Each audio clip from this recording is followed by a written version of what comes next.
Right, what's up, Dragon Brood? We have day 4 of previews for Avatar, so this should be a lot of fun. And if they're anything like yesterday, we should have some more good cards in store. Let's go talk about them. Starting with Appa, Loyal Sky Bison, 4, white, white. So 6 mana for a 4/4 Bison ally with flying. When Appa enters or attacks, choose 1. Target creature you control gains flying until end of turn. Airbend another target non-land permanent you control. Yeah, this is just a decent card. If you're doing the airbending thing already, where you're wanting to blink cards or recast them or whatever, then this is going to make a lot of sense to include as your upper end. It is also a 4/4 flyer, so it's not like it's small, but also just giving something flying late in the game could be useful. Though I think for the deck this is going to go in, most of the time you're going to be choosing the second option, I would think. But yeah, we'll see. Kind of a cool card though. The Legend of Yangchen, 3 white white. It's a saga that the first chapter says, starting with you, each player chooses up to 1 permanent with mana value 3 or greater from among permanents your opponents control. Exile those permanents. So we each pick a thing that's 3 or less that we have to get rid of. Then you may have target opponent draw 3 cards. If you do, draw 3 cards. Then either neither player or both players draw 3. Then the last chapter is exile this, return it to the backside. And the backside is Avatar Yangchen, 4/5 Avatar with flying. When you cast your second spell each turn, you airbend up to 1 other target non-land permanent. So just play 2 things, get to airbend something. You know, interesting that this is a mythic. I will say that, because my first thought was like, oh, some control decks could play this, and that's kind of cool.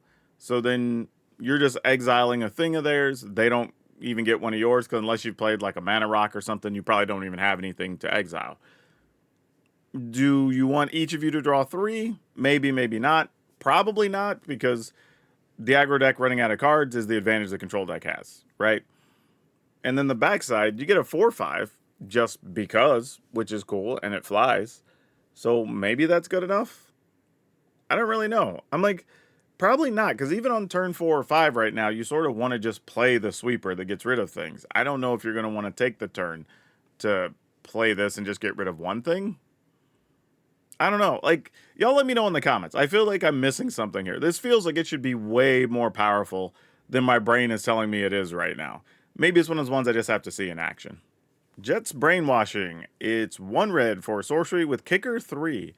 Target creature can't block this turn. If the spell was kicked, you gain control of that creature until end of turn, untap it, and it gains haste until end of turn, and you create a clue token. So not a big surprise. We get one of these almost every set of 2 or 3, or say that, 3 or 4 mana, which usually steal something, sometimes 5 if it comes on a body, to steal the opponent's creature till end of turn. This does have the benefit of at just 1 mana, you can make something not block, which is actually pretty useful. And then the upside of being able to take something. So this is much more versatile than the other options we generally get like this.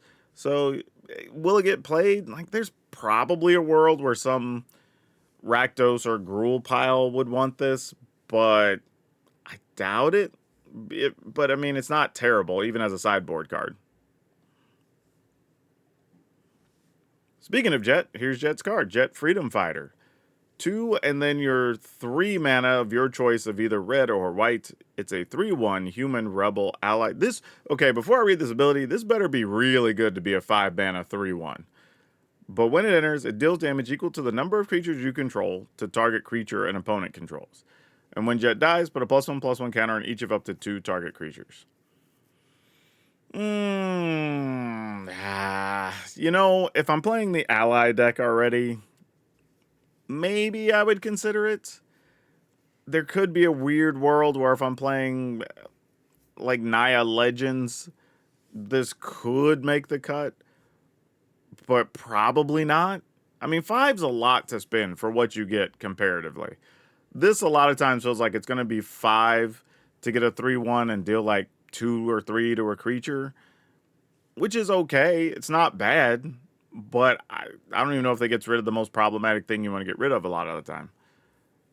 Yeah, I mean, it is only an uncommon, so you can't expect too much. But yeah, I don't think this is going to get a lot of play outside of limited. Oh, so we themed today's theme to just be all the Treetop Freedom Fighters episodes because this is the Treetop Freedom Fighters. 2 and a red for a 2/1 with haste. When this creature enters, create a 1/1 white ally creature token. So 3 mana for a 2/1 and a 1/1. So you basically get a 3/2 for 3, but 2/1 of it has haste. This might be playable. I mean, there's some worlds where having something that makes extra tokens, things that care about your number of allies, whatever. This is just fine. As a common, though, it's pretty solid. The Price of Freedom. 1 and a red. Lesson. Sorcery. Destroy target artifact or land an opponent controls. Its controller may search your library for a basic land card, put it on the battlefield tapped, then shuffle. Draw a card. Ooh. We have 2 mana land destruction. And you get to draw a card. I don't like this. I mean, in a world where we're playing a lot of non-basics, I mean, this isn't busted, but there's definitely going to be some games where them just getting rid of a land is going to be real problematic, especially if you're only playing, say, like one of each basic, and the color you want, you've already drawn, like, say, that plains and it's in your hand or whatever. Yeah, this will be an interesting card. We'll see how it ends up. All right, so we're going to the translation on this one. This is Slippery Eel, but I think it'll have a different name based on the episode in the show that this came from. But it's 3 blue for a 5/5 flash ward waterbend 4. Wait, so it has a ward of waterbend 4? While playing a waterbend cost. Wait, I don't even know if this translation's correct. I don't even know how this would work.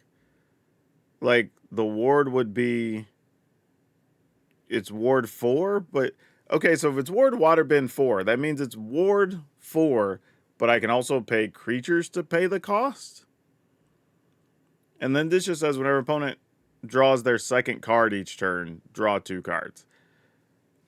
This is fine. I mean, 5 mana, 5/5 with flash and a chance for you to draw extra cards. Like, nothing wrong with that. The ward still feels very weird to me, because you make the ward technically cost less by letting your opponent tap artifacts or creatures to pay for it, if this is accurate. So, yeah, weird, but yeah, it's a fine card. It'll probably see a little bit of play. Going back to the translation here, Jeong Jeong, that is, 2 and a red for a 2/3, firebending 1. It has exhaust, so you can use it once during the game. Pay 3. Put a +1/+1 counter on Jeong Jeong. When you next cast a lesson spell this turn, copy it. You may choose new targets for the copy. Yeah, this is fine. I mean, you have lots of ways to generate extra mana with firebending, so you'll probably be able to pull this off fairly easily. Nothing too crazy here. Just a solid uncommon. June, Bounty Hunter. 1 and a black for a 2/2. It's a human mercenary. June can't be blocked as long as you've drawn 2 or more cards this turn. Pay 1, sacrifice another creature, create a clue token. Activate only during your turn. Wow, June's doing a lot, actually. A 2 mana 2/2. As long as you're doing the draw 2 thing, your opponent can't block here. But then you can also sacrifice other things to generate clues. So if you have stuff that cares about artifacts aren't in the battlefield, or even giving you something you can sacrifice, maybe. Yeah, this is a weird card. It's doing a few things for just 2 mana, which is always really nice, getting a lot of value out of the card. This is probably playable. I just don't know where it would go just yet. Also, back to the translator. The name attached here is Sandy Downvote, which I don't think is going to be the final name. This is just what they have here. 2 white for a sorcery. Choose up to 1 target creature, then airbend each other creature. Until your next turn, your opponent can't cast spells from anywhere other than their hand, and you exile this card. So it's like a pseudo-wrath, Day of Judgment, right? You just choose up to 1 target creature, so whoever's casting this chooses something, everything else goes away, then your opponent can't cast anything for the next turn. Actually, this is one that the airbend decks / creature decks can just play, right? Because in the mirror, you're like, okay, well, I'm the only one that has a big body now, and that other stuff that was on the battlefield, you can't even play for a couple turns. And still pseudo functions as a sweeper against tokens, because those just go away. So yeah, I don't know. This might see more play in non-control decks, weirdly. Also, this is the part of the preview season where I have to look at the camera and say, Wizards, we don't need a sweeper in every single set. Hell, at this rate, we don't need multiple sweepers in every set. Standard's going to be 3 years big. We have plenty of sweepers. At least let's do them every other set, and let's use these slots for other more creative designs. We just don't need this. And some people say, oh, you need them for limited. Like, no, a lot of limited games you don't see the sweepers anyway because they're almost all rares and mythics. So even that's not a great argument. We just don't need them. We have a lot of them already. I promise. If this didn't get printed, we were still going to be fine, and every deck that wants to play sweepers has a huge, huge list of options based around the type of deck they want to play. Anyway, next card. Aang, Swiss Savior. 1 blue, white, 2, 3 human avatar ally with flash and flying. Okay, that's already 3 mana, 2, 3 flash flying. When Aang enters, you airbend up to one other target creature or spell. Ooh, interesting. And, oh, actually, it doesn't even say one of yours. It just airbend up to one other target creature. Exile it. While it's exiled, its owner may cast it for 2 rather than its mana cost. And then you can waterbend 8 to transform Aang. Wow, I don't know how often you would transform this. But you get Aang and La, Ocean's Fury. And it's a 5/5, reach, trample. When Aang and La attacks, put a +1/+1 counter on each tapped creature you control. So that's kind of fun. If you tapped a bunch of stuff for the waterbend portion of the front side, because it does take 8, and you transform Aang and you attack, you at least get to put a counter on all the stuff that was tapped to get you to this creature. So that's kind of neat. How often we get there, I don't know. Sweet card, though. Fun design. Don't know what comes of it. Also, this version, really sweet, and it's probably going to be kind of expensive. And then we have Zhao, Ruthless Admiral. So it's 2 with your choice of 2 black and red mana. So 4 for a 3/4 human soldier. Firebending 2. Whenever you sacrifice another permanent, creatures you control get +1/+0 until end of turn. So this could be maybe where June fits, right? Making all those extra clues, and you're sacrificing the clues to be able to pump up your team. Because you firebend, you get the mana, you can just sack the clues during combat to pump your team. So that's kind of a neat little interaction there that's possible. And that also makes June unblockable because now you've drawn a card from the treasure, or not the treasure, but the clue that you'd previously made. So I don't know, there's some options. Like, or June just says, hey, you have these 1/1s, let's just sack all those, and then the team is +1/+0 or whatever, because you have to use the mana on your turn anyway. So yeah, I don't know. Zhao is kind of low-key, kind of tricky. Could actually be a pretty powerful card without looking like one.